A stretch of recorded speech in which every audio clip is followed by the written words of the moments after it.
Hozirda trend bo'lgan, lekin qizlar qanaqa qilishni bilmaydigan, kimlar uchundir glow effekt, kimlar uchundir mokri effekt bo'lgan mana shu makiyajni men sizlarga qilishni o'rgataman.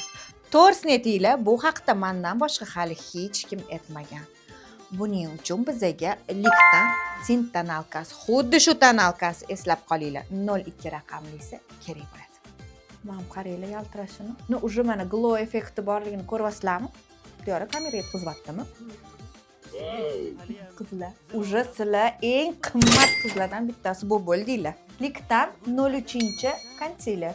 Bu ko'rinishi temniy bo'lgani bilan, lekin ishoninglar qizlar, teringlarning rangiga moslashib ketar ekan. Umuman to'qligi bilinmaydi. Liktan jidkiy kontur. Jidkiy konturni oldin olib, qo'lga surib, qo'limiz issiqligi o'tgandan keyin yuzimizga suramiz. Ko'rdinglarmi? Nomiga soya beramiz, kuchayib ketmasin. Soya bo'lishi kerak, aniq kontur qilish kerak emas. Liktan highlighterlik rumyana.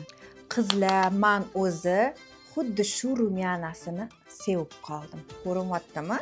Mokri effekt makiyajda ko'zga faqat rumyana yoki highlighter bilan xuddi shu tarzda ishlov beriladi. Ten surilmaydi. Ko'ryapsizlarmi? Yaltirashini. Endi qoshimizni bo'yaymiz. Qoshinglarni o'zingizda bor fiksator bilan ko'tarib chiroyli qilib olasizlar, lekin eslab qolinglar, rang bermaysizlar.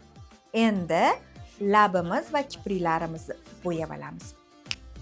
Ana, kiprik lablarimizni ham chiroyli qilib bo'yab oldik.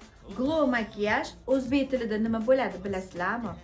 Bu pardozsiz pardoz makiyaji. Qaranglar, asala endi sizlar ham glow makiyaj qanaqa bo'lishini bilib oldinglar.